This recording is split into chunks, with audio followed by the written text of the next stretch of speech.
दोस्तों very good morning to all of you. आज के इस शानदार वीडियो में आप सभी का स्वागत है। दोस्तों जनवरी से लेकर सितंबर तक में फार्मूला वन ग्रैंड प्रिक्स के कुल मिलाकर 10 इवेंट हो चुके हैं और इन 10 इवेंट के जितने भी विनर्स हैं उसकी कंप्लीट लिस्ट आपको यहाँ पर मैं शो कर रहा हूँ। तो ये जो पूरी लिस्ट है इसमें आपको सारे नाम बताऊंगा। सबसे पहले ये समझते हैं कि रिसेंट में कौन सा फार्मूला वन रेस कंडक्ट किया गया है। तो इसमें आप देख सकते हैं पहला क्वेश्चन बना है कि formula one Russian grand prix 2020 को किस खिलाड़ी ने जीत लिया है। तो आंसर हो जाएगा Valtteri Bottas. Option number D इसका राइट आंसर हो जाएगा कि वॉल्टेरी बोटास, BOTTAS। हिंदी में भी लिखा होगा तो आप आई होप आप समझ जाओगे। तो ये जो formula one Russian grand prix 2020 है इसको वॉल्टेरी बोटास ने जीत लिया है। इसका आंसर लेविस हैमिल्टन टिक करके मत आ जाना, क्योंकि 90% जगह पर आपको लेविस हैमिल्टन आंसर दिखता है, लेकिन यहाँ पर वॉल्टेरी बोटास इसका राइट आंसर हो जाएगा। तो इसमें आप देख सकते हैं वॉल्टेरी बोटास का फ़ोटो जिन्होंने रशियन ग्रैंड प्रिक्स को जीत लिया है। ठीक है, अब हम लोग देखेंगे कि वर्ष 2020 में कौन कौन से इवेंट हो चुके हैं। शुरुआत हुई थी कोरोना वायरस के बाद में ऑस्ट्रेलियन ग्रैंड प्रिक्स से, जिसको भी वॉल्टेरी बोटास ने जीता था। उसके बाद में स्टायरियन ग्रैंड प्रिक्स को जीता था लेविस हैमिल्टन ने। हंगेरियन ग्रैंड प्रिक्स को लेविस ने। ब्रिटिश ग्रैंड प्रिक्स को लाइन से लेविस ने। उसके बाद में 70th एनिवर्सरी ग्रैंड प्रिक्स को मैक्स वर्स्टापेन ने। स्पेनिश ग्रैंड प्रिक्स को लेविस हैमिल्टन ने। बेल्जियन ग्रैंड प्रिक्स को लेविस ने। उसके बाद में इटालियन ग्रैंड प्रिक्स अभी कुछ दिनों पहले करवाया था आपको मैंने, पियरे गैस्ली ने। उसके बाद में टक्सन ग्रैंड प्रिक्स को लेविस हैमिल्टन ने। और फाइनली रशियन ग्रैंड प्रिक्स जिसका क्वेश्चन मैंने अभी आपको करवाया है उसको वॉल्टेरी बोटास ने जीत लिया है। आई होप आपको समझ में आ गया होगा। दोस्तों आपको बताना चाहूँगा, आप सभी लोगों के लिए खुशखबरी, आपकी एक डिमांड पर फिर से पिछले 3 महीने के करंट अफेयर्स पर एक डिस्काउंट लगा दिया है, यानी कि जून जुलाई और अगस्त महीने का जो सिंगल PDF है जो कि इन तीनों को मर्ज करके बनाया गया है, इस पर एक डिस्काउंट लगा दिया है। और ये जो PDF है इसमें सारे क्वेश्चन आपको टॉपिक वाइज दे रखे हैं। आपको पता होगा 95% क्वेश्चन हमारे PDF से ही एग्ज़ाम में आपको मिल जाते हैं। तो इसका जो प्राइस है वो 150 ना करके इसको डिस्काउंट पर मात्र 100 रुपीज़ में आपको ये मिल जाएगा। वीडियो के डिस्क्रिप्शन में आपको लिंक दे रहा हूँ, वहाँ से जाकर आप इसको ले सकते हैं। लिमिटेड समय के लिए ऑफ़र है, 29 तारीख चल रही है। 29 और 30 सिर्फ 2 दिनों के लिए इस ऑफ़र को लगाया गया है। करंट अफेयर्स का अगला शानदार क्वेश्चन बना है कि भारत का पहला कोस्ट गार्ड अकेडमी कहाँ पर स्थापित किया जाएगा। तो इसका राइट आंसर हो जाएगा option number C, Bengaluru. Option number C इसका राइट आंसर हो जाएगा कि भारत का पहला कोस्ट गार्ड एकेडमी जो है इसको बेंगलुरु में स्थापित किया जाएगा। तो ऑप्शन नंबर सी इसका राइट आंसर हो जाएगा। आप इसका एक फ़ोटो भी देख सकते हैं। इसमें देखो लिखा है कि India's first state of the art coast guard academy to set up on 158 acre land near Kenjar city Mangaluru. ये वो ज़मीन है जहाँ पर इसको बनाया जाएगा। 158 एकड़ ज़मीन में इसको बनाया जाएगा। अब चूँकि दोस्तों ये क्वेश्चन जो है ये डिफेंस से रिलेटेड है, तो इसमें हम लोग क्या करेंगे, आपको इंडियन आर्मी के जितने भी ट्रेनिंग इंस्टीट्यूट होते हैं उनकी पूरी लिस्ट और वो कौन से स्थान पर है ये एक जगह आपको दे रहा हूँ। इसी तरीके से ये पूरी लिस्ट आप देख सकते हैं, अभी आपको बताऊंगा भी। इसी तरीके से इंडियन एयरफोर्स के जितने भी देश के अंदर में इंस्टीट्यूट हैं जो कि एग्ज़ाम में यदा कदा पूछ लिए जाते हैं, उनकी भी लिस्ट आपको एक ही जगह प्रोवाइड करा रहा हूँ। इसी प्रकार से इंडियन नेवी के जितने इंस्टीट्यूट हैं वो मैं करवाऊँगा, ये पूरी लिस्ट है। साथ ही साथ में जो इंडियन आर्मी में जब किसी का सिलेक्शन होता है तो वो SSB के थ्रू होता है, सर्विस सिलेक्शन बोर्ड बोलते हैं। यही जो SSB है यही सिलेक्ट करता है जब कोई इंडियन आर्मी को ज्वाइन करता है। तो इंडियन आर्मी के लिए जो SSB सेंटर्स हैं वो देश में कहाँ कहाँ हैं, अक्सर एग्ज़ाम में और इंटरव्यू में ये चीज़ बहुत पूछी जाती है। इसके बाद में अगर कोई एयर फोर्स में जिसकी नौकरी लगती है उसका जो SSB होता है वो देश में कहाँ कहाँ होता है उसकी लिस्ट है। इसके बाद में इंडियन नेवी में अगर कोई सिलेक्शन चाहता है तो उसका एसएसबी कहाँ कहाँ पर है। ये सारी चीज़ें मैं आपको जनरल नॉलेज की बता रहा हूँ। कभी दोस्तों में या फिर समाज में कभी भी आप कहीं बैठे होते हो और आप चाहे किसी भी एग्ज़ाम की तैयारी कर रहे हो, अगर आपसे कोई पूछ ले और ना बता पाओ तो बड़ी शर्म महसूस होती है। तो ये सारी चीज़ें आपको याद होनी चाहिए। तो मैं आपको कुछ कुछ चीज़ें करवा दे रहा हूँ अभी याद। बाकी इसका जो पीडीएफ है वो Telegram target study IQ channel से ज्वाइन करके वहाँ से इसका पीडीएफ भी डाउनलोड करके रिवीजन करते रहना। नेशनल डिफेंस एकेडमी कहाँ पर है? ये खड़गवासला पुणे में स्थित है। इसी प्रकार से नेशनल डिफेंस कॉलेज कहाँ पर है? न्यू दिल्ली में। कॉलेज ऑफ डिफेंस मैनेजमेंट ये सिकंदराबाद आंध्र प्रदेश में स्थित है। अब बाकी बचे हुए हैं इसको आप लोग कर लेना। बस एक और बता दे रहा हूँ, ऑफिसर ट्रेनिंग एकेडमी ये चेन्नई में स्थित है। इसी प्रकार से इंडियन एयरफोर्स की जो ट्रेनिंग है वो है हेलीकॉप्टर ट्रेनिंग स्कूल अवधि में स्थित है। एयरफोर्स स्कूल सांबला बेलगांव में स्थित है। कॉलेज ऑफ एयर वॉरफेयर ये सिकंदराबाद में स्थित है।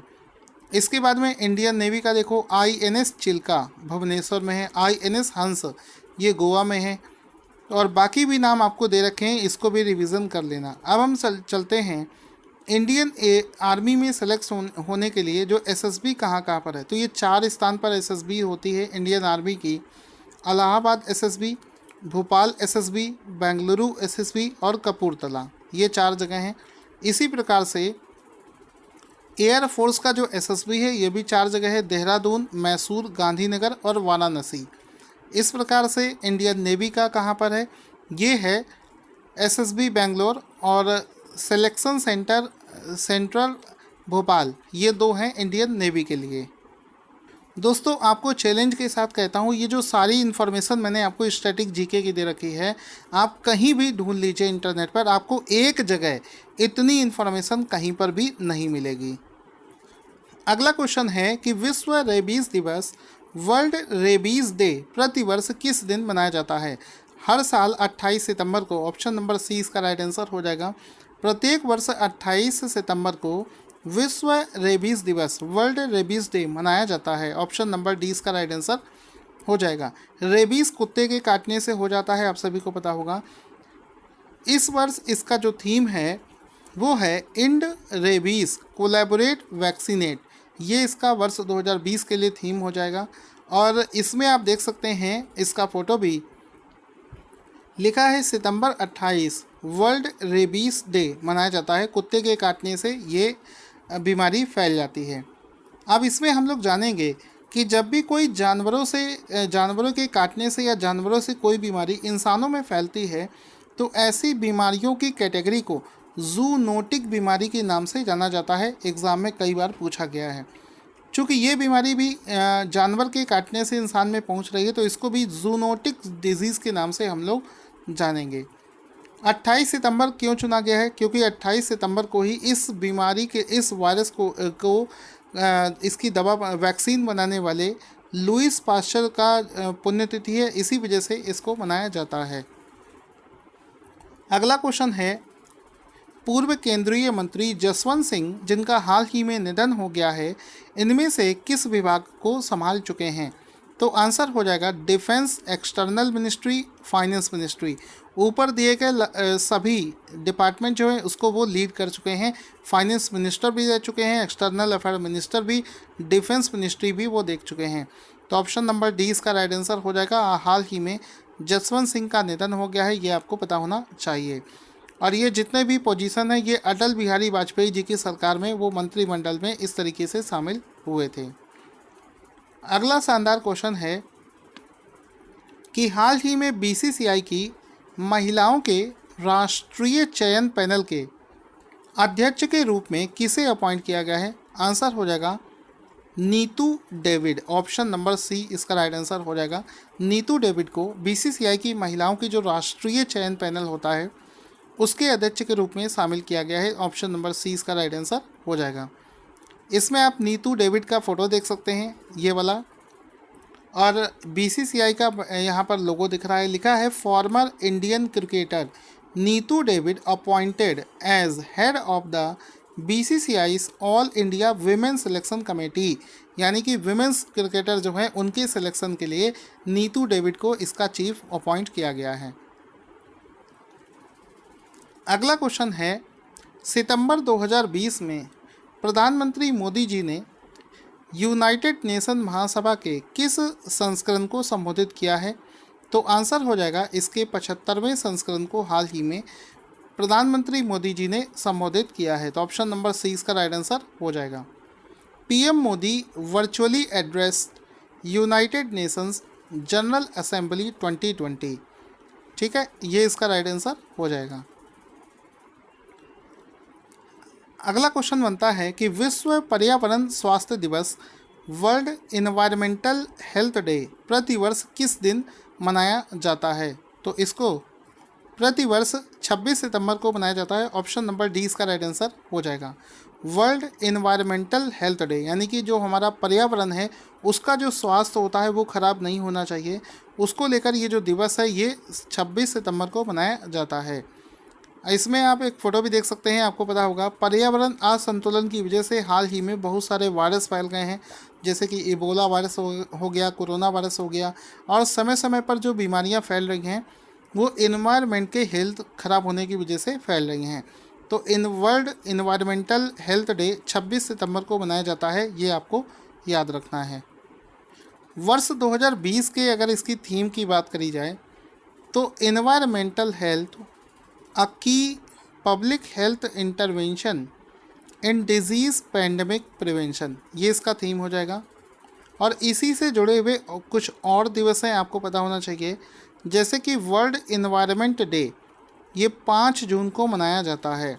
इसी प्रकार से वर्ल्ड हेल्थ डे अप्रैल 7 को मनाया गया था। ये दोनों दिवस भी आपको पता होना चाहिए।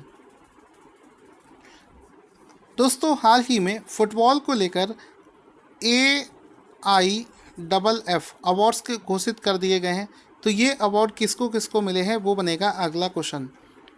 हाल ही में AIFF यानी कि all India football federation men's footballer of the year award 2019 से 20 किसे प्रदान किया गया है?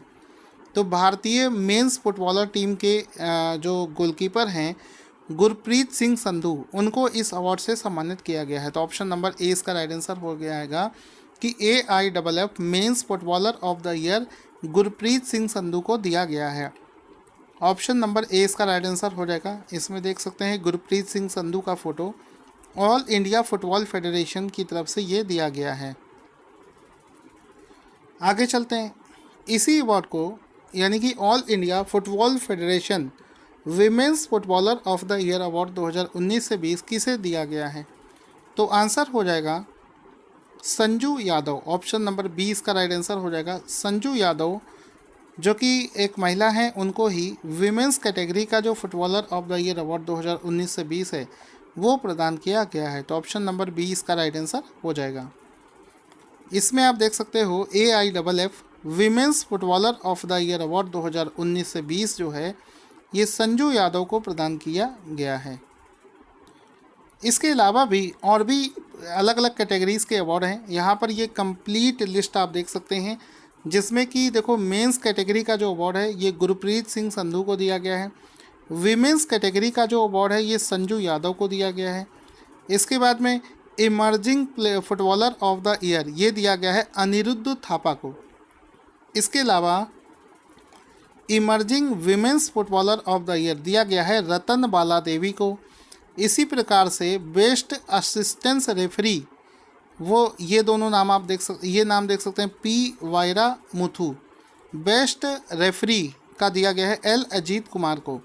ठीक है, तो ये आप देख लेंगे। वैसे तो मेंस और women's player of the year किसे मिला है ये सबसे ज़्यादा इम्पोर्टेंट होता है। सितंबर 2020 में दूसरे राज्यों से आने वाले हवाई यात्रियों के लिए असम सरकार ने कौन सा मोबाइल ऐप विकसित किया है? तो आंसर हो जाएगा visit Assam. Option number C इसका राइट आंसर हो जाएगा कि विजिट आसाम नाम से एक मोबाइल ऐप को डेवलप किया गया है असम सरकार के द्वारा। इसमें क्या होगा, दूसरे राज्यों से आने वाले जो लोग हैं उनके लिए उस मोबाइल ऐप पर एक फैसिलिटी प्रोवाइड कराई जाएगी जिसमें कि वो अपनी बारे में पूरी डिटेल भर सकते हैं, जिससे कि एयरपोर्ट्स पर उनको जो कोविड-19 का जो परीक्षण होता है वो जल्दी समय पे वो कर पाएंगे, वो भी कम पैसे देकर। ठीक है, इसमें RT-PCR टेस्ट उनका जल्दी कर दिया जाएगा। RT-PCR का मतलब होता है reverse transcription polymers chain reaction. तो ये इस ऐप से उनको फ़ायदा मिलने वाला है। आई होप आपको वीडियो पसंद आया होगा। अब इसका रिवीजन कर लेते हैं। फार्मूला 1 रसियन वाला जो आंसर था वो लेविस हैमिल्टन नहीं था, वोल्टारी वोटास इसका राइट आंसर हुआ था। उसके बाद में हमने अगला क्वेश्चन किया था कि रेबीज दिवस कब मनाया जाता है, तो 28 सितंबर को मनाया जाता है। उसके बाद में हमारा क्वेश्चन था कि केंद्रीय मंत्री जसवंत सिंह का हाल ही में निधन हुआ है, कौन से विभाग को संभाल चुके हैं, ये सभी विभाग उन्होंने संभाले हैं। उसके बाद में हमारा क्वेश्चन था कि BCCI की महिलाओं की जो राष्ट्रीय चयन पैनल है उसके अध्यक्ष जो है नीतू डेविड को बनाया गया है। उसके बाद में क्वेश्चन है कि संयुक्त राष्ट्र महासभा के किस संस्करण को संबोधित किया है, तो C ऑप्शन इसका राइट आंसर हो जाएगा। वर्ल्ड इन्वायरमेंट हेल्थ डे 26 सितंबर को मनाया जाता है। उसके बाद में footballer of the year men's category का गुरप्रीत सिंह संधू को दिया गया है और विमेंस कैटेगरी का संजू यादव को दिया गया है। ठीक है, उसके बाद में आगे चलते हैं। दूसरे राज्यों से आने वालों के लिए असम सरकार ने विजिट असम नाम से एक ऐप को डेवलप करवाया है। उसके बाद में था भारत का पहला कोस्ट गार्ड एकेडमी को बेंगलुरु में स्थापित किया जाएगा। दोस्तों, आज का क्वेश्चन जिसका आंसर आपको देना है कि भारत का स्वदेश निर्मित माइक्रो प्रोसेसर जिसका नाम है मौजिक किसके द्वारा डेवलप किया गया है। जल्दी अपना आंसर कमेंट बॉक्स में लिखना ना भूलें। Thank you for watching this awesome video.